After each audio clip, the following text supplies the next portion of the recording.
Roseanne, welcome back. Thank you. Hi, Justine. I'm so excited. This looks great and interesting.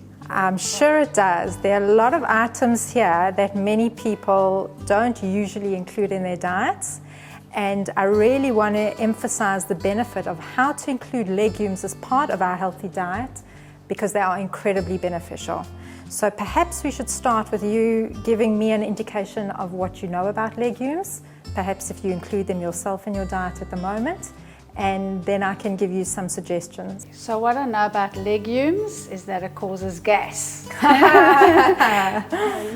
It's a bit concerning. So if you've got any trade secrets on that, I'd appreciate it. And I think of legumes as beans. You know, I don't know what that is. What is that? Okay, so I'm going to take you through all of it. And the point that you made about causing gas is very valid. And this is a concern that many people have. They worry that when they include legumes, that it causes gas and bloating and distension, and they therefore stay away from them. The truth is that legumes are included as part of a healthy diet, and in particular the Mediterranean lifestyle that we've discussed. The reason being is that they are very high in fiber, which is where the gas comes from, as well as in proteins and carbohydrates as well. So just to give you more of an introduction, and then I'll address your concerns.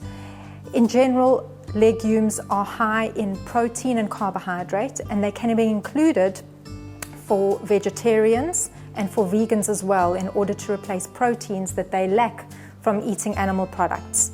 However, being a vegetarian or vegan is not the only place for legumes, and many people including them in a normal diet is incredibly important. I in particular try to include legumes once a day, either at lunch or at dinner time, or even at snack time, which I'm going to tell you about, in order to be able to get the benefit of these legumes. So, why do they cause gas?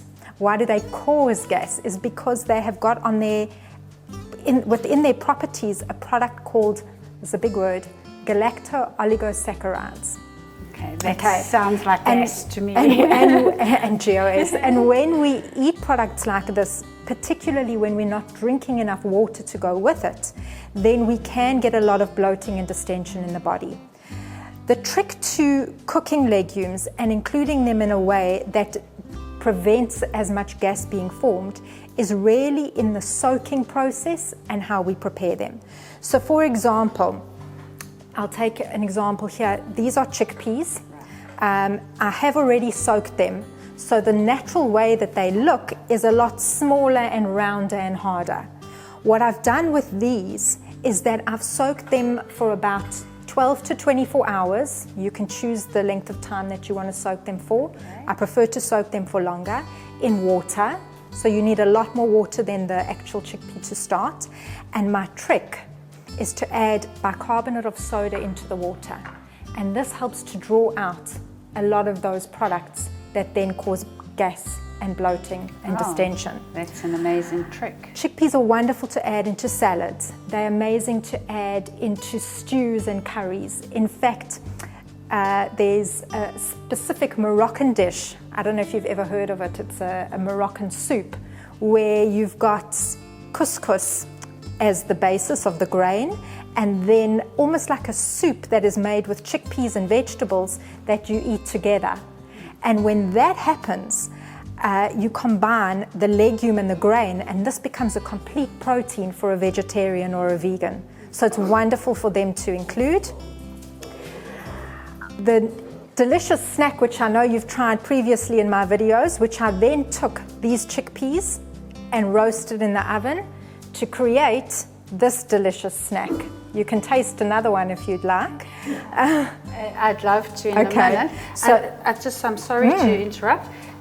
These are already after they've been soaked. Correct, correct. So I've taken these chickpeas here, which were dried. I soaked them for 24 hours in water with a bicarbonate of soda. I then placed them on a baking tray together with a little bit of canola oil, about a teaspoon of canola oil. You can use the cold pressed virgin olive oil as well. And then I added some paprika, a little bit of salt, and you can choose really any spices that you want.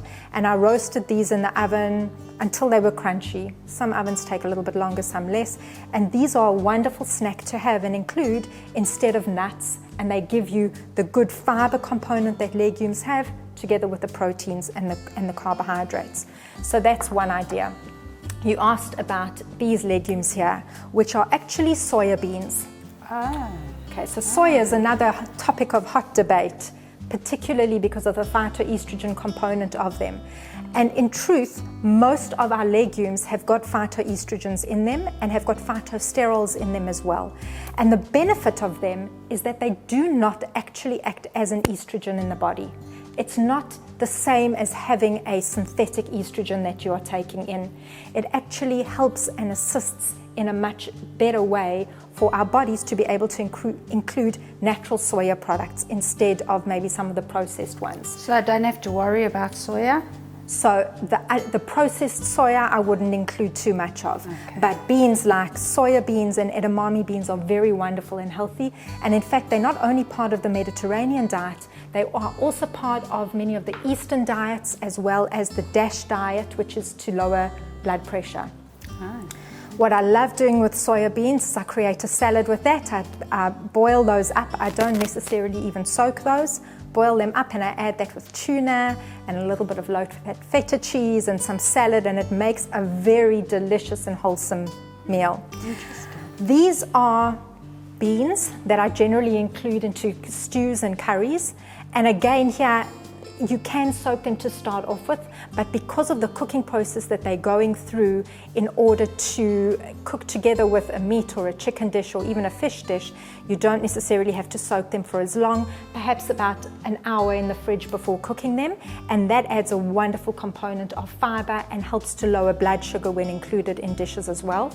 So what these legumes also do is that for diabetics, they are very beneficial. Again, portion size is important.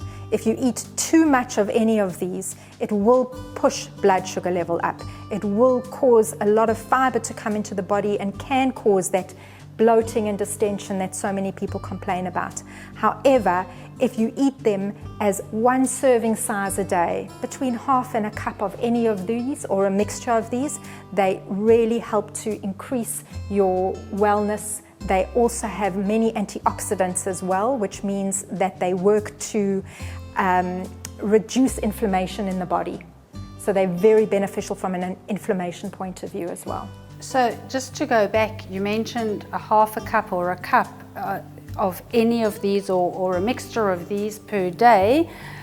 Do you mean raw? No, so this I mean cooked, absolutely, because this raw would have been half the size. So the minute that we're cooking it up, it expands it and extends it. These are black lentils. You can get all different colors and types of lentils, depending on what you want to use it for. These lentils I love making together with red quinoa, and that again forms a complete protein.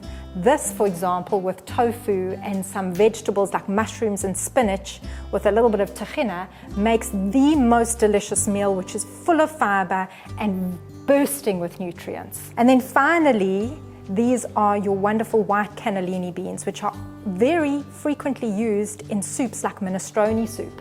So if you're going to have like that typical Mediterranean soup, these kind of beans will be found in there. And I love taking these and hiding them in soups for my kids and for my family, because if they see it like this, they're not going to eat it. So once I've cooked a vegetable soup, I cook this with it and then I blend it together, and it forms a really rich and thick soup with all the nutrients, all the fiber of the beans. They don't even know they're eating it. Wow, that's clever. Thanks for that. My pleasure. So the other few points that I just want to highlight for you is that by including legumes in your diet, you are also allowing at each mealtime to be able to have more satiety. What satiety means is that a sense of fullness. So when you have a balance of all the food groups together, as we discussed before, so you've got your grains and you've got if you include your legumes at the meal as well, it makes you just feel that much more satisfied by a meal. And what the legumes do is help to stabilize blood sugar level.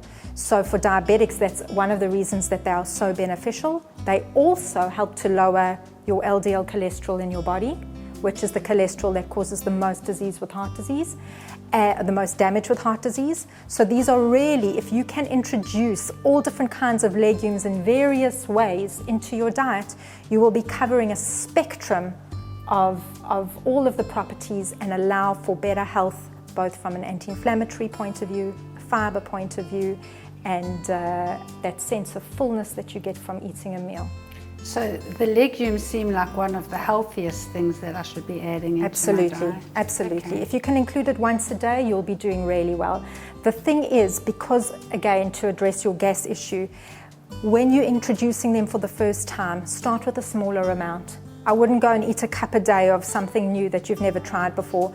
Maybe add a tablespoon or two to a meal, see how your body reacts. Make sure that you drink enough water with it as well. Because of that extra fiber, you want to ensure that you're not getting that extra gas and bloating. Well, thank you. Thanks for the tip as well. And okay, they're going to be added. Give them a try. I will do. Thanks for coming. And thanks, Justine. Pleasure.